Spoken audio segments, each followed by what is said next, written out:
Welcome to Bible Study with Fred. I'm in Proverbs chapter 6. I'm going to read verses 1 to 5 and make some very brief comments. And I hope you'll follow along with me in your Bible if you can. My son, if thou be surety for thy friend, if thou hast stricken thy hand with a stranger, thou art snared with the words of thy mouth, thou art taken with the words of thy mouth.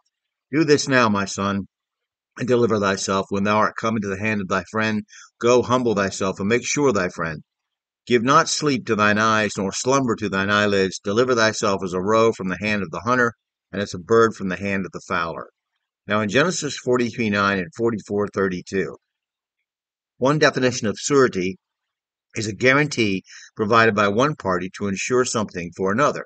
When you go to the dictionary, it's listed as a promise on the part of one to ensure the debts of another, sort of like co-signing on a loan. This starts out telling the young man not to be surety for his friend by indebting himself to a foreigner.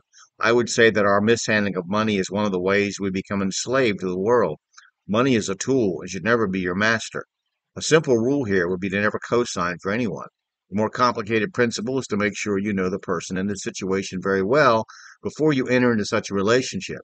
Truthfully, if you can't afford to loan the money to your friend, then you certainly aren't prudent for putting yourself in the hands of a stranger unknown to you, such as a bank, on his behalf. A friend will feel far less concerned about letting you help pay part of his loan than he would skip on a bank payment that he or she got on their own.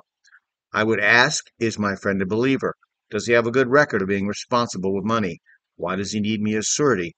What are his prospects of paying the loan back? John Gill, who pastored C.H. Spurgeon's church a century before him, implies that it means when he says, make sure thy friend, that you would be better off to be a reference for your friend than to take his debt load on your back.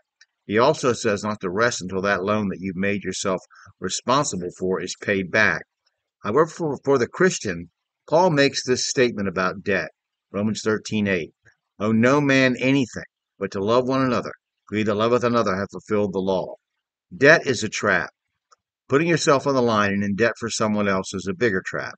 Anyone over 30, though, knows that. You've either been hammered for someone else's sake by a loan someone tried to collect from you, or you've been the person who had a loan guaranteed by a friend or family member and found yourself unable to pay it back.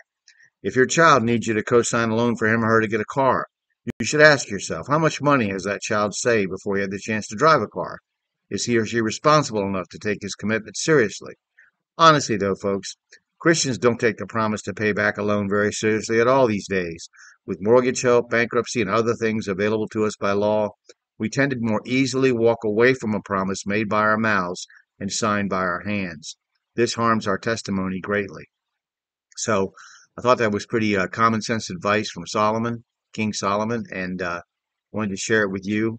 And I hope you'll read your Bible, study your Bible, cross-reference the verses, pray to God for wisdom and understanding, and then share that interpretation with someone else.